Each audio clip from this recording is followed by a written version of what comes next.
Spencer Schwellenbach has emerged as one of the most effective pitchers in all of baseball. Yep. Look, now, small sample size, we get it, just 2 starts. But, guys, he has retired 41 of the 46 batters he has faced.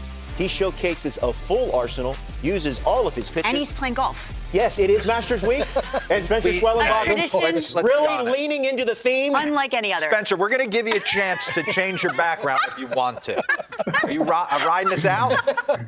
I don't even know how to do that. Yeah, it'd be funny if your background became space or something like that. Yeah. Hey, but thanks for joining us. As I said, you're off to a tremendous start. What has been working well for you? Honestly, just getting my work in spring training was huge, and understanding what pitches are working and when they're working, and just the preparation of knowing each hitter and kind of attacking them and getting on top and give myself a good chance to succeed with each batter. Spencer, I was at Truist yesterday, and everyone, we need Spencer to do this. We need Spencer. Do you internalize that, the need to perform with the early struggles of the team, or do you just flush it? Doesn't even factor? I think everyone's flushing it. It's kind of what you have to do. We have a 162-game season, and we have some really good players. We have a really good team, and we know that if we just control what each of us can control, it will be just fine. Spencer, I want to ask you about the transition. Following your high school, college career, you were a position player. Yeah. Love to swing the bat. You played short in college. When did someone have a conversation, or was it you who said, hey, maybe I should lean into the pitching? Because I always feel that's you love one or the other.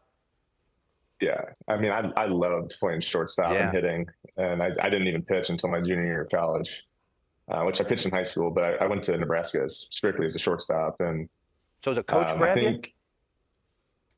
Yeah, it was kind of I was feeling a little bit healthier, and COVID hit, and it was like, might as well try it out. I got a lot of time to figure something out, so I did that, went in my backyard and worked on a few things. And when I came back to Nebraska in 2021, I threw one bullpen, and the coaching staff was like, yeah, let's do it.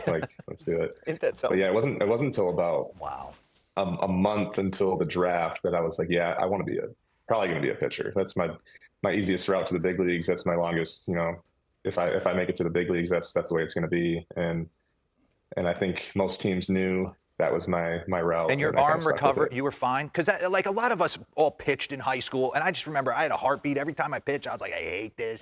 I just want to hit. Eventually you give it up. Like, how'd your arm recover?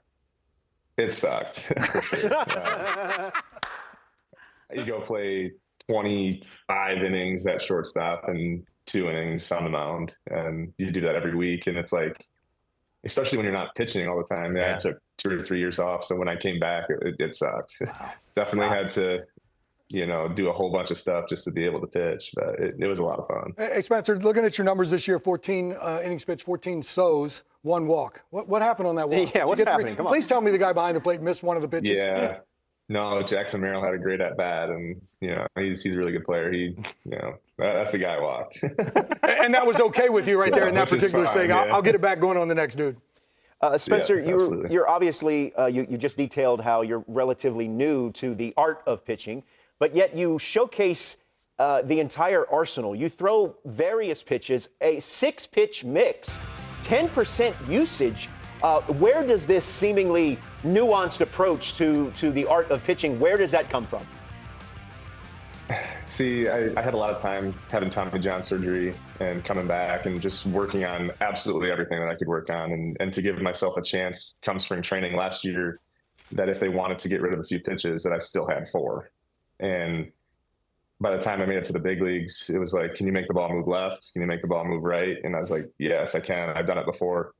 And pretty much just going in the bullpen and showing the coaching staff that I can do it. And then they trusted me, and, when the pitch is right, throw it. And then it became like, I'm really comfortable with every single one of them now. So any pitch that they call, I'm ready to throw it. Other than baseball, what do you like to do? I was thinking the same thing. I was like, what is he doing on an off day? I like to golf, obviously, with the green. Yes. Starting to get worse, though. Hello, Ever since I friends. became a pitcher, I'm starting to get worse. But I don't know. I like to collect cards. I like to. What's the best card you have? I'm more of a Pokemon guy. Chris Sale and Pierce Johnson, Dylan Lee, they got me into collecting Pokemon cards. So I have one of the base set Charizards. Yeah, so got a Charizard. That's probably my favorite card. But I pulled a Jaden Daniels auto football card the other day. That's supposed to be one of the good ones. So that is a good do one. Do we think Matt Rule can get Nebraska on track, or is that a scam? Dude, I think they got the right guys at the top that are hopefully going to lead Nebraska back to where they used to be. What's the craziest pronunciation of your last name that you've heard? Oh, I've heard it all. Give me it. What you got? Schwellenbach. Schwellenbach. What about Lukenbach? Yeah, that one's good too. What do you have? I mean, I've heard everything. What do you have for breakfast? You got to get out of that room. You're going to get a headache sitting in that room. What are you going to have for breakfast? My wife made me pancakes, and there we go. So I had that already. Straight up pancakes, chocolate chip, fruit. Just some protein pancakes with some banana. That sounds good. Yeah, it's really good. Hey, Spencer, before we let you go, we want to show you this this graphic here because I think it's pretty eye-opening. I want to get your reaction to it. This is WAR leaders among pitchers since July of last year. According to the numbers, Spencer, more valuable than Paul Skeens. Just saying. What do you think? Not true. Not true.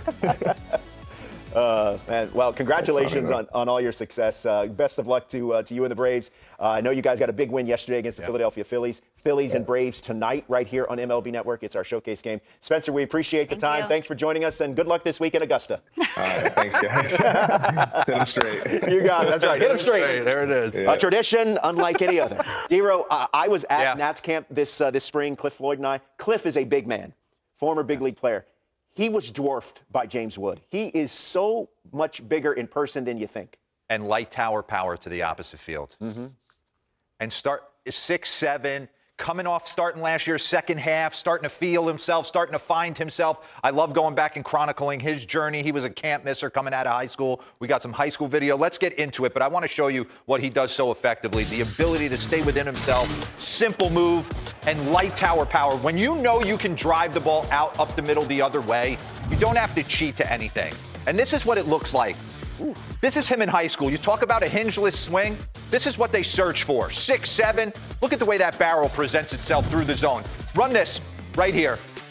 There is no hinges in this. Once he cleans up the lower half, and that's exactly what he's done, cleaned up the lower half a little bit to control the head, and he's able to see the ball, and nothing's deviated. This was light tower power the other way in the minor leagues as well, which you don't see. When I was coming through the minor leagues, there was only one guy doing consistent damage the other way.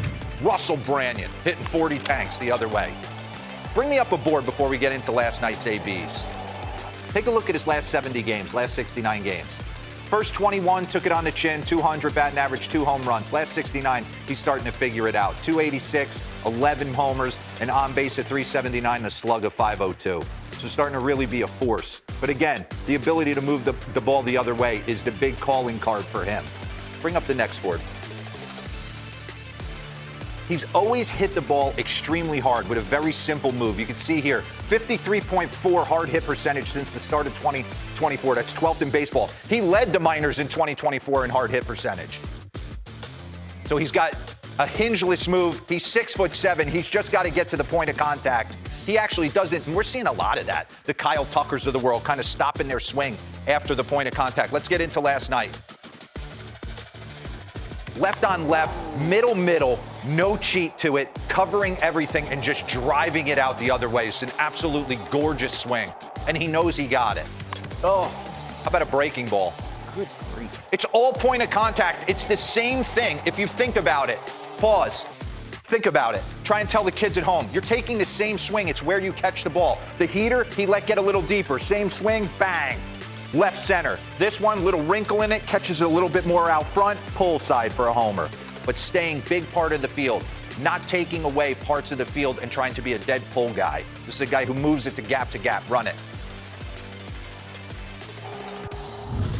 And when I watch him, I can't help it. We had Darryl in last year, and Darryl, 335 career homers, a 138 OPS plus, 1,000 ribbies, a Mets Hall of Famer, and one of the coolest moments I got to have at the Skybox last year and in my entire career. And that's how he presents. 6'7", easy move, slug leaders to the opposite field since the start of 2024.